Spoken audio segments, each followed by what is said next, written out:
Hola, mi amigo. Can you hear me? You hear me? Yeah, I can hear you perfectly.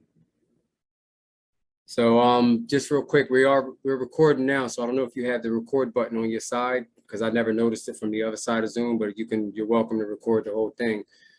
The reason why I want to record it is just so that way if I miss any, say it again. It says recording on mine. Okay, yeah, you're good. So that way you can have the video and I can have the video. And this way, when I go back to, edit everything for the magazine, I can have your words exactly and I have no problems. Like, I don't want to be the type of person to twist your words up in the interview. Yeah, that's understandable. Got you. So, no, I don't usually write the questions down. We just go on vibe and just, take it from there. Because with Zoom, we got like a half an hour on the free edition. And this is the first time I'm doing a Zoom meeting. So we'll have probably about a half an hour if that's cool with you. Man, it's cool with me. Let's do whatever. I mean, it's all you, but it's all on you, man. I really, first and foremost, like I told you, like I'm inspired by what I know about you so far about how you stand out and you speak about mental health and everything like that. And there's a lot of artists that have put that in their music, but they don't really verbally speak about it. Like Eminem was one person that spoke about how his mom had I can't remember the name of the medical condition she had, but she always wanted to make him believe that he was sick, and that caused him to do, a lot of crazy things throughout his life. Yeah. And, I'm not saying that that's what you're going through, but that's one example of an artist that I can say that I think the world knows who speaks about mental health throughout his music. But you know, in the underground field, I don't feel like there's enough people that speak about it. No, I mean, I think they're like scared because we taught as men not to say anything, keep everything inside. I mean, we've been taught that. Our generation at least. You know what I'm saying? We've been Right, taught that to bite your tongue, toughen up. You heard that all your life. Toughen up. right. Don't be a sissy, don't be a crybaby. You know what I mean? I think that's one of the big problems like our generation has about speaking out or talking about it. Right. Correct. So what is it like? Where did you get the courage from to actually, because I've kind of like recently met you. I followed you for quite a while. And I think I told you, like, I would have never known that you were dealing with the mental health issues and until you actually told me, until actually I seen your feed on Instagram. And I'm the type of person like some people don't like what I do, but I kind of like handpick the people that I really want to talk to because it's important. Like if I really catch a vibe with something, you don't have to be the dopest lyricist to me.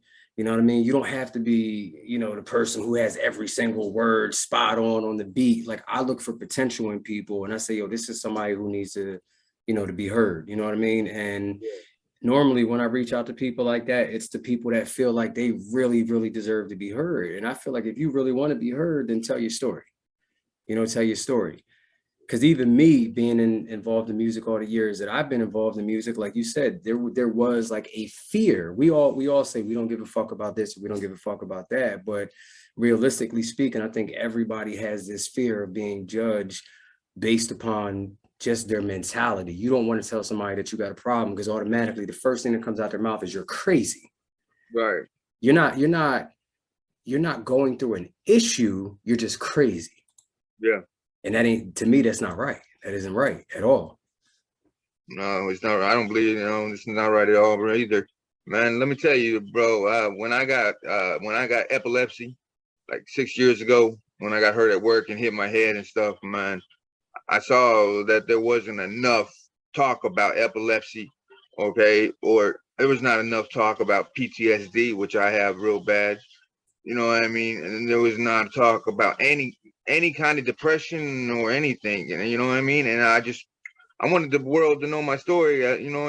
For me, who I am. You know what I mean? Not just as an artist, but just to know who I am, like who I am as a real person, not an artist, Right, but a real right. person. You know what I mean? And I mean, them videos help a lot, believe it or not. Listening to them videos and making them and stuff, it actually helped me a lot. Bring to talk about mental health or epilepsy. You Right. know what I mean? Do you feel like, after so many years of being involved in music, do you feel like it was part of a plan to tell this part of your story? Do you feel like it actually eventually just came out naturally when you started listening to your own music? Because my me personally, I've been doing it since, about 14, 15. So, 20 something years now. And then it was never really a plan for me to speak about that particular aspect of my life as far as mental health. But then when I started to go back and look at my writings and everything, I was like, damn, I've been telling people for years what I've been going through. And me, myself, as the writer, as the artist, as the creator, I didn't realize that it was just as abundant as it was. You know what I mean? Like, I didn't realize I was telling my story as much as I really was. And I went back and I looked, and I had to listen to my music over. And I was like, damn, I done told these motherfuckers 1,000 times and nobody's like listening. You know what I'm saying? Yeah, it's great. I mean, it happened naturally with me too, and like I said, the videos they do on Instagram where, they talk about goals and depression and whatever, they help a lot too, man. You know what I mean? Just listening to them, they open me up too. I'm like, well, hell, other people are talking about it. I might as well talk about it. You know Right, what I mean? And sometimes it's good to get things off your chest, man. You don't want to hold things inside like we have done for so long. It even mess you up even more. You know what right. I mean? It messes you up even more in the head.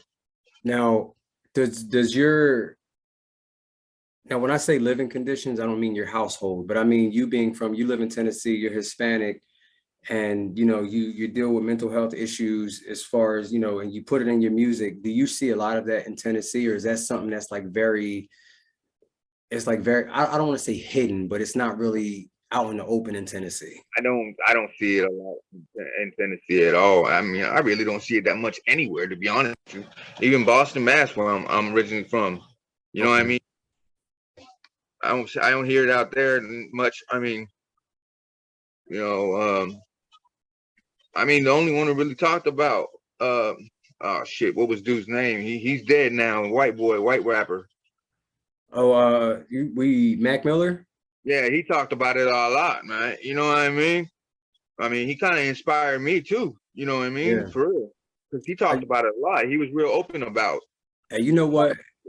I gotta admit too that a lot of the rappers that were talking about lean sipping and things like that, I ended up having a whole new respect for them, because in the beginning there was a little bit of a cockiness with me, like, oh man, I'm tired of hearing these rappers talking about sipping lean and stuff like that. But when I really realized that this lean sipping was like an addiction to them, then I realized, I said, you know what?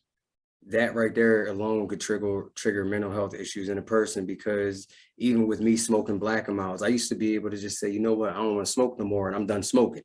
Out of sight, out of mind thing. But then I find myself, I'm like, damn, now I'm stress smoking. Why am I stress smoking? I'm good, Mike. I'm good. I'm good. I'm good. Then I realized that, you know what? I'm kind of fucked up today. I need to smoke. You Right. know what I mean? I need to keep smoking. I need to keep drinking. I need to keep doing this. Need to keep doing that. But it's like smoking and drinking and lean sipping, and some people have pills, some people have this, that, and the third, and you go to a therapist with this stuff, and the first thing the therapist tells you is like, you got a problem, motherfucker. Like, we know. Yeah. We That's why know. I'm here. But sadly enough, like, sometimes when we continue to, indulge in these things, it actually keeps us alive. You know what I mean? Like, versus going to a therapist and they try to tell us stop cold turkey, then they put us on a medication that'll fuck us up more, that'll trigger our, already fucked up mentality. It'll make it worse. So it's like, I have over the years grown an entirely new respect for rappers who talk about lean. And I hate to say it, but it's really primarily like the mumble rappers from down south that talk that. And then I realized, I said, you know what, that is their story, and they're telling it a different way. You know what I mean? So I started listening to more Future. I started listening, to more down south cats and everything like that. But it's a sad thing, man, because when you want to be involved in music, or even acting for that matter, anything that'll put you in the public eye, it's like you got to sit there and bottle yourself up, because you're like, nah, I can't tell nobody from the rip that I'm dealing with this issue, because nobody's going to want to sign somebody with a mental health issue. Right. Nobody's going to want to think that this person can sell 1 million records with a mental health issue. But I don't like to compare one rapper to another rapper. But if Eminem could do it, if all the other rappers who've hit and sold millions and billions of records over the years can do it, then honestly anyone can do it. But you know, they have that crab in the barrel syndrome where everybody's just trying to be on a mainstream label because the big money's behind the label. And we all know like big money, they're going to want to say, okay, well, if you can't control your mental health, you're not worth $1 million. You're not worth this. You're not worth that. And I feel like everybody in some capacity is worth way more than $1 million, even when it comes to their craft. Because if you have and you are dealing with PTSD or any other kind of mental health issue for that matter, but you can sit your ass down and you can write a verse, you can record a verse, you can make it to the studio. You're just as good as Eminem. You're Yeah, just as good as anybody else. You know what I mean? And I feel like a lot more artists should speak out about that because it is an art form. You know what I mean? As much as people hate to admit it, a rapper is an artist. You know what I mean? Wordsmith. And it takes a lot of mental capacity to sit down and put rhyming words together or create your own vocabulary, structure your songs, you know what I mean? Run a studio session and to be right. able to sit there and focus. And a lot of people are not seeing past that. Yeah, it's a lot of work to do that shit, man. Especially when you're mentally sick, it's even more fucked up. Definitely. You know what I mean? So what do you like I don't want to jump the gun too much, but like I said, we got about a half an hour. So before I get into your article on gun control, you have it called Battle Cries right here, right? I think this is the right one. Yeah, about gun violence. So what do you think like mental health really like plays a major part in the gun violence in America? Oh yeah, of course. Okay, like in what way? I mean, some people can get mentally sick, real sick, don't even know what the hell they're doing, and grab a gun and start shooting. You know what I mean? Yeah, Most of them people that are like shooting and shit, they're fucked up in the head totally. You know what I mean? But also, like I said in my thing, man, them guns don't need to be out that are out. We don't need automatics and shit like that out, AK-47s and all that stuff. You know what I mean? right, I mean, that's too much. You know what I mean? And I mean, you get a gun anywhere on the street. Everybody knows that. You know what I right, mean? If you know right. somebody, you know somebody. So if you could change anything about the gun laws in America, what would you like? What is it that you would change? Take the automatics off the counter. Take the automatics off the counter. So like handguns and things like that. Handguns and stuff like that, man. You're not a soldier. You don't need an automatic rifle. You don't need MP5. You don't need an AR-15. You don't need none of that shit. You're not a soldier. You're not going to war. Yeah, Right. there's war on the streets. Don't get me wrong, but you don't need it. Now, A hand will be fine. You know what I what mean? about what about like single, what if the government allowed every household to at least have a single handgun in their household, at least for self-defense for their household? Because some states don't have self-defense laws. I agree with that. I mean, everybody should be able to self defend themselves. You know what I mean? I'm not against the whole gun thing at all. Not at all. But You know, the AR, the automatic weapons, they should be left to the army. yeah. I mean, because look what's killing these kids, man. Freaking AR-15s and shit. These people walking around with machine guns and shit. Right. You know what I mean? I mean, there's no need for that. You know what I mean? And look at all them killings that happens. It's all been automatic weapons. Right. So, all right. So I'll read the beginning of the article you wrote, and let me see. Let me make sure I got the title right. It's called Battle Cries, correct? History of Hip Hop 101, Hip Hop's Hidden Figures, a Feminist History and Future of Hip Hop, right? It should be gun So law. the nation's sickening toll of gun violence was made clear once again this weekend when a barrage of bullets left bloodied bodies strewn in the street just steps away from the California state capitol. 6 people dead and a dozen injured. Families in mourning and a community riddled with grief. Though one suspect has been arrested, the public still knows very little about the who, what, why, and how of the Sacramento shooting. What we do know is that it involved weapons that are horrifyingly ubiquitous in the United States and the source of so much death and destruction. Right. So that's pretty much what you were talking about, these automatic weapons in the wrong hands. Yeah. And people with mental issues don't need to be getting guns. Right. Period. Right. What about non-lethal weapons? How do you feel about that? Paintball guns or pepper ball I guns? got no problem with that. I go paintball myself. And if you had the choice, if you were in office for any reason, like I'll give you my personal opinion. My thing is this: is that if the police are allowed to have these weapons, then the public should also be allowed to have these weapons. But if you take all of these weapons from the public, then you should also take them from the police because they are also a part of the public. You understand what I'm saying? Like I feel like if these police officers are going to carry heavy artillery of any kind, right? Or if they Yeah. can even carry handguns, they should also have warning shots in their pistols before they step out on the street. That's how that's where I'm coming from it. Because I'm with you on that. I'm with you on that one. That most definitely. you know what I Most mean? definitely. Yeah, Because that's right. they can come out fully loaded. And just because they're police officers does not mean that they haven't dealt with some kind of mental issue, even after they had clearance to become a police officer. You know what I Yeah. mean? You don't know the whole You story don't of know it. the whole story. You don't know. So Anybody can pass a psych test. anybody can beat a lie detector test. Yeah. Anybody. Anybody can beat this shit. I mean, So, that all ties in with mental health. You know what I yeah. mean? And it's just, it's really sad to see that a lot of us go to jail over quote unquote mental health issues, but the people who are carrying the guns and the badges, and it's not an attack on the police officers. It's really just about the mental health surrounding this. You know what I mean? Like, Yeah, they should use non-lethal force first. exactly. Yeah. I seen a video the other day on Instagram where a cop chased this guy across the street, almost across the city. I'm exaggerating when I say across the city, but he chased him a nice little distance because the guy didn't want to give him his ID, and automatically he's pulling out a taser. But I guess it was his chief, yelled at him and said, "Yo, he's not doing anything illegal." Yeah. Yeah, they get gun ho, so and then they get gun ho over and over anything, dude. Especially not saying anything, but if we're Puerto Rican, black, or Mexican, or whatever we are, you know what I'm saying. We get messed with the most, anyways. It don't matter, Right. And if I don't want to show you my ID, I'm not going to show you my ID. That's my law. That's my right. I don't have to show you nothing. Right. If I'm not doing nothing wrong, I don't have to show you anything. I don't have to show you anything. Correct. I agree with that 100%. So how has now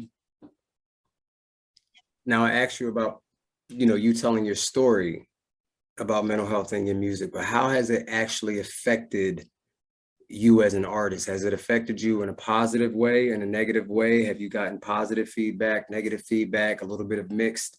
I get a little bit of mixed. You know what I mean? But you're gonna get that. You're gonna get mixed. You're gonna get people talking shit, and you're gonna get people like, "Oh wow, I didn't know that was going on with you." Right. You know what I mean? I mean, like I said, dude, if you don't talk about it, you're gonna have it bottled inside, and then you're gonna do something crazy. And that's what happens with the people that go out and shooting all these people, the things and all this shit. They're fucked up in the head, and they think that's their only solution or whatever. They're messed up. You know what I mean? If you talk about it, you get it off your chest, man. You don't want to have the shit on your chest. I mean, you can talk to anybody about anything, you know what I mean? Find a person you can talk to. Now, it don't have to be a therapist or nothing like that, because half the shit that I've got my problems with, I can't tell a therapist. Right, because they're legally obligated to go and tell the courts your business, and all you're doing is trying to find help. Right. You know what I mean? So you got to watch what you say. So find a person that you can talk to. It don't have to be a therapist. I mean, I would recommend a good friend. You know what I mean? A real good friend that you can talk to, that knows you very well, or anybody else, grandma, anybody, your parents. I was just telling my mom earlier. I said, with all the overcrowding in the jails, people going to jail over mental health issues, people going to jail over things that are just like so minute, so small, things that could really be handled before putting somebody behind bars. I said, if the state would allow someone in your family, like a trustee in your family, to become your probation officer, you know what I mean? To make sure that you're doing okay. You get what I'm saying? Like, just somebody who can oversee your progress. And then probably, if they have to go back to the state and report it to the state and say, hey, my son's doing good, or my daughter's doing better, or this, that, the third, just to keep, people who are dealing with real issues from behind bars. I said, that's something that I would vote for, that I would go for. That's something that I feel like would save a lot of taxpayers money. That's something that I feel like would keep the jails, at least if they have to keep the damn jails, because some people, I hate to say it, some people kind of gotta, sit it out for a little bit. Yeah. But not everybody. Yeah. know what I mean? But they're so quick to put everybody in jail over anything. And you have the judges who have a bad day and say, I don't care what you're dealing with, you have to go to this therapist that's recommended. You hear me? Like recommended by the court. Right. We don't know these people. Nope. I've gone to jail. I've gotten diagnosed with bipolar in jail. I've gotten diagnosed with ADHD. I've gotten diagnosed with all types of shit in jail. I've been given medication in jail that wasn't even really meant for me because of what the psych said. Now I don't know if you had personally done prison time. Yes. But You sure have. yeah, so you know when you go, I don't know how it is in Tennessee or wherever you did the prison time at, but in Jersey, I did a state bid in Yardville, in New Jersey, and I did a state bid in Southwood State Prison. If you ever look it up, Southwood State Prison. You go in there, you got to have your psych evaluation before they put you in population. Yeah. I was telling my mom, I said, y'all went in there and both prison bids, county bids are the same thing. You go in there, they say, have you ever, have you ever used any illegal drugs, drugs or whatever the case is. Now, being younger and being told that weed was a drug when I was younger, yeah, I smoked a little weed here and there. How many times did you smoke weed? Oh, about 2 times. The next thing I know, the psych's putting on their report that I've abused illegal drugs and now I got to go to AA and now I need all this medication to go to sleep and now I got to do this. And so, I had got put on Celexa, Depakote, I got put on Zyprexa, I got put on a lot of stuff that I've been on all that shit. I know exactly what you're talking about. It makes you feel like a damn zombie. like a zombie. Yeah. And they say, hey, he's doing good, send him back out to the street. And when you get out to the street and you can't get the damn medication, then you go start, smoking other shit, which I've never done any other heavy drugs. I tried shrooms one time. I tried Molly one time. Those are the heaviest things I've tried. But outside of that, I'm sitting there like, yo, once that medication was out of my system, I'm like, yo, it was a complete relapse.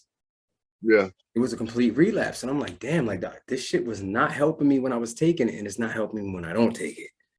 Right. So I went back to smoking my Black and Milds and drinking my drinks. And when I smoke my Milds and I drink my drinks, I'm okay. You know what I mean? And like you said, it's self-medication. And it's a damn shame that people who are really dealing with issues, okay, it's an issue can be handled. But if it is an issue that an individual already recognized, I feel like you should allow them to deal with it in their own manner until it gets to the point where it's crossing over into someone's life and someone else gets hurt. Then you can try to, you know what I mean? Yeah. But sometimes they try to stop an issue from blooming when in all reality, it's never going to bloom until the person starts to fucking poke at you. And then it's like, damn, why are you messing with me? That's true. Why are you messing with me? Like, why are you doing this? So I mean, they give you all kinds of pills too. At that, you get like 6 or 7 damn prescriptions, and you're like, you know what I mean? I'm like, dude, what the fuck I'm gonna take all these pills for? I mean, it's just making me feel like a zombie. I can't do a damn thing. And did you ever notice that the minute you tell them that the one that they give you is not working, they got another one already lined up? Like, hold up. Yeah. Like, yo, ready to go. It's ready to go. We already had a backup plan for you. Here you go. Here's the other one. Here's a higher millimeter. Yeah. Yeah, there you go. So it's like, man, it's a freaking crazy thing. It's like you can't, like I was telling my homegirl earlier, it's like in not just America, because this is not taking shots at America, but I'm sure it's going on all over the world. It's like people are really not allowed to deal with their own issues the way that they want to deal with their own issues. When you tell somebody that you want to be by yourself, they tell you that you have a problem because you have to be a certain level of active in society for you to be a progressive or a productive member of society, rather. And then it's like, when you tell somebody like, yo, I just want to be left alone, they expect that, within 10 minutes, you want to talk to them again. It's like, nah, bro, sometimes yo, I'll lock myself in a room and I just say, yo, I got to just sit here for a couple of days. I don't want to work. I don't want to do this. I don't want to do that. But the minute you don't want to work, your family's complaining because you're not bringing money in. The court's complaining because you didn't pay your child support. Okay, now you got to prove to them that you got this issue going on. So now we got to put you in an inpatient program. We got to make sure. Y'all don't got to make sure shit. Because if I'm locked in my room and I'm chilling and I'm doing what I do and I personally denied the help that you offered me, that means I'm willing to deal with my own situation. I'm staying away from society. I'm just focused on whatever it is that I'm doing in front of me. And if I need help, I'll ask for it. You know what I mean? It's just we got to fit right into society. You know what I mean? Exactly. Person that, you know what I mean? And some people can't do it. You know what I mean? There's people can't do it. And like I said, dude, you can't go talk to a counselor about shit. I mean, me, I'm an ex-gang member. I can't talk about what really goes on with my PTSD. That man never called the police on me or something. Yeah, everybody and their grandma's going to be in your business. You know what I mean? And their grandma's going to be in your business. They're going to want to know who the leader is, where it came from, what was moving. And it's like, yo, bro, all I came here to do is tell you that I have bad dreams. Or flashbacks. Or flashbacks, you know, like, again, it's just a sad damn thing. It's a sad thing. You got the IRS in your business. You got, you can't get food stamps without proving that you're really incapable of working, because you do have people that commit a lot of fraud when it comes to that stuff. Oh yeah, of course. A lot. So, you know, I understand the precautions that they want to take, but you know, you could look at a man or you could look at a woman and see like, yo, man, they're pretty fucked up right now. They're hurting. They're hurting. You know, and then even when it comes to men and we see other men and they're hurting, and it's just like, man, fuck that motherfucker. Like he wants attention, or, you know, that man, you know, they see another man cry, he's a bitch and he's at the third. And you know what I'm saying? Like I've seen plenty of grown men just walk up to another grown man and say, yo, bro, like, let me just give you a hug real quick. Yeah. And it works. You know what I'm saying? And it works. And the next thing you know, you get that man a hug, and the next thing you know, he wants to change his life because no one else has ever done that for him. Right. Compassion. Has ever done that from him. And it's just the freaking taking that step to step up and say, you know what, I don't care if you're older than me, I want to be a big brother today and just let me shake your hand. I had a dude one day a few months ago, I met a guy that had lived next door to me. He was like, yo, man, he was like, I just got this vibe from you, like it's real dark cloud over you. He was like, let me pray for you. And I'm not really big on religion, but you know, I'm a little bit more bigger on the spiritual aspect of things.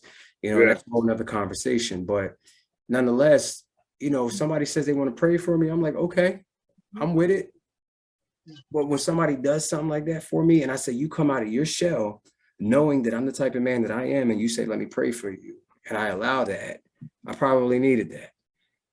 You know what I mean? And that goes a long way with people. You know, the rap game is one thing. We talk a lot of shit about each other. We talk about each other's mental health in the rap game. So we got to have tough skin in the rap game to do that, because it kind of all originated on that battleground aspect. Right. You know, some people step into that game and they can't handle that. Now they want to go shoot everybody because somebody calls you crazy. So that's why I asked you, you know, how does mental health affect you in the rap game? Because, you know, we know there's a lot of talking, you know, a lot of shit talking. I listened to some of your records, you talking hella shit too. So I said, you know, you got tough skin. Yeah. You know, and you have to go through things in life in order to have tough skin. You know what I mean? So yeah. I'm trying to can you share your screen from the other side? Because I'm trying to share your screen too, because I wanted to see if I could play one of your joints while we're on live. How you do that? Oh, here we go. You got it? I got you right here. Can you see that? Yeah. All right, so we could pick a record that you want to play. So you have, I don't think Dirtiest in the Game is you, right? Here, so all yours. Yeah, those are all mine. Got you. So I love Run It Up. Count It Up. I'll be playing that joint over and over. That hook came out of nowhere, boy. I was like, damn, this is a crazy ass hook. Yeah. Yo, that's the thing, yo. That's the thing. The hooks. Always. I'm a little different though. Like sometimes I don't always listen for the hooks, and I listen to every single lyric, but there's always a brand new hook inside of a verse. And some people, they're just not listening. Like if you listen to your tracks, you got mad different hooks that you could take and, you know, build other songs off of. And people are like, yo, like, nah, this and that, bro, take that. Yeah, I do that sometimes. I look at my old lyrics sometimes, and that's where I mostly sometimes get my hooks from. Yep. Because before anything, I had a problem with hooks all the damn time, man. I was like, man, I can't write a damn hook, man. Shoot, go back. Yeah. Somebody said that one time. It was like, go back in your lyrics. You can make a hook up from there. And enough, I went back in my lyrics. Damn, here's a hook. Man, like I tell everybody, man, if you've been doing it for 20 something years, you got notebooks, bro. You got notebooks. Yeah, You I got do. stuff that people ain't never heard. And if you go back in your notebooks, man, you got stuff that was like way ahead of your time from back in, back then. And you bring it to the future and everybody's like, oh shit, that's some new shit. You be like, nah, bro, that was That's 20 years ago. 1997. That's So we got 1997, bro. we got 10 minutes left. They just gave me the notification. So is there any particular joint that you want me to play? Man, go ahead and play Run It Up if you want. All right, we could play Run It Up. Oh shit. No. We can't do that. Hold up. Why can't we do that? What do we have on YouTube? We're gonna go on YouTube real quick. Run It Up is on YouTube too. It's on YouTube. All right. Yeah, it's on YouTube. I love this. I love this screen share joint. So we can do all this live. I love this. So it's only half an hour for free? Well, you got to pay the rest? yeah, when you do Zoom, so this is the first time I'm doing a Zoom interview, and I didn't know that it was only a half an hour for free until earlier when I tried to set it up. So now that I know, when I want to do longer interviews, and you and I, if you're with it, we can have another interview too in the future. Yeah. We could do something longer. Yeah, that's cool, man. This was definitely new to me tonight. Because the only time I use Zoom is when I go to court. So, and I'll be on court. I'll be sitting there in Zoom court for like 5, 6, 7, 8 hours. Like, damn, what? All right, so we got to run it up. While both NetSuite and QuickBooks offer software designed to help businesses manage their accounting process. Skip that. I'm taking shots for everybody from the bottom to the top. I came and dropped into the game, and now I've got this place on lock. I can't be stopped, can't be toppled, man. I'm solid as a rock. You may think your shit is hot, but I can promise that it's not. I'll get your blood on this pen, I'll get your blood on this paper. Man, I'ma cut your bitches up because I'm fucking with the razors, yeah. Bitch, you know you're in danger when I let loose with my anger. I ain't got time to be payment. I'll deal with bystanders later. Fuck collateral damage. My disc is spray automatics. I see your t-shirt is red. I stain your jacket to match it. Hand me the gas and the matches. I'll make you vanish like magic. Abracadabra. Poof. Turning his ass into ashes. I'm chopping rappers in half with lyrical accents and half champagne. All black, new rain. Real drip, more rain. Bro, the way that thing come in. Count it up. Blue organic in my cup. I ain't tripping at the dub. Fuck what they say. Run it up. Champagne. All black, new rain. Real drip, more rain. Put in work, you saying.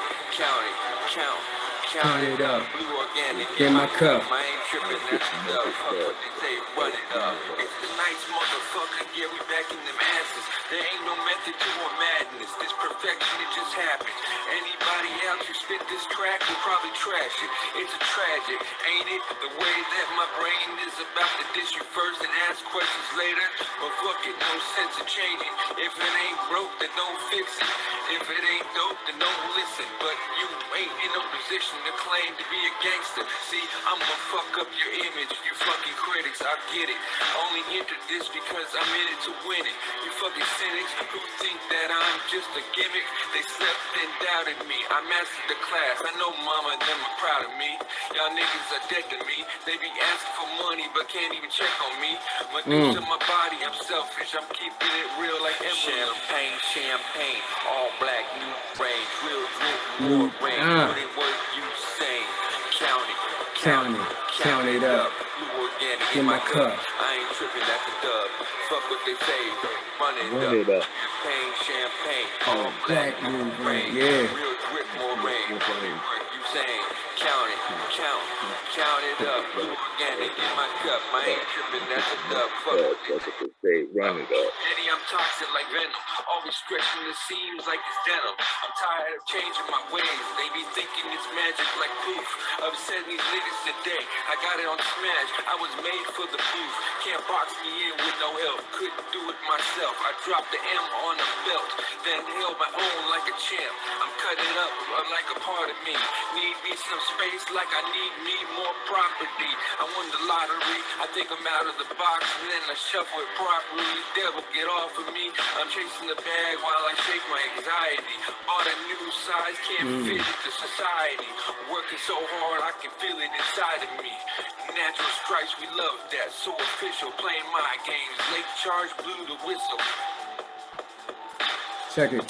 So the reason why I played this, when you first had sent it to me, I played it over and over and over again. And the things that really stuck out to me were when you were talking about like letting loose with the anger, even the bars where you were like, yo, I'm chasing the bag, but I'm trying to chase my anxiety. Nothing in this track was you talking shit to me. You know what I'm saying? Like everything in this track was like, it literally hit home to me. Like if, you know, I've been doing music for just as long as you have. And we know that we go to a record label, they'll say, okay, well, you were off in a couple spots here, this and the third. But I literally try my hardest to listen to the message. You know what I'm saying? That's what attracts me to people's music is the message. You know what I mean? And I don't care if somebody's off a beat or 2 beats or whatever. I don't care. If I could sit back, like I said with Drake, I didn't really like Drake at first, but I found myself, but you know, I found myself listening to Drake and I'm like, okay, I could listen to him for a half an hour. But I listened to some of your other records too. You gotta forgive me because like my memory, like I don't remember all the names, but I can go back and listen and I'm like, yo, you literally have lyrics in there that for me personally, they hit home. You know what I mean? We're shaking the anxiety, letting loose the anger, you know, trying to get your money right, but everything is it's just not there. And you're not sitting there trying to like put someone else down and, you know, you're not stomping on somebody's ego to try to make yourself look bigger. So my man's from New Jersey, his name is Bugs 856 is his Instagram. Shout out Bugs 856. I told him one of the things that I love about an artist is when they're actually all around natural. You could tell when somebody's just being natural. You know what I mean? Like you're not in the mainstream with costumes on and you want to wear a costume, all good. If that's naturally you, that's all good. Right. But, you know, when I see you on Instagram and I see, you know, the few videos that I've seen, you still got your hat on backwards. It's you. You know what I mean?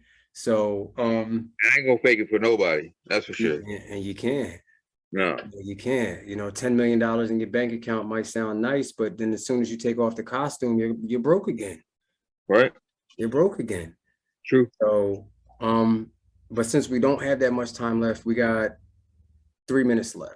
So I do want to ask you something that I did write down. And what do you think, if you had to give yourself a superpower in the rap game, what do you think your superpower would be? And how do you think your superpower would change the rap game? Healing. Okay. And what heal everybody, man. Heal everybody. By telling your story or by telling my story or touching somebody or praying for somebody, just healing. We all need healing. You know what I mean? All right. So on that note, would you mind saying a prayer for everybody if you don't mind? Oh. Dear Lord, we come together to ask you for forgiveness for all the sins we committed, the ones we know about and the ones we don't know about.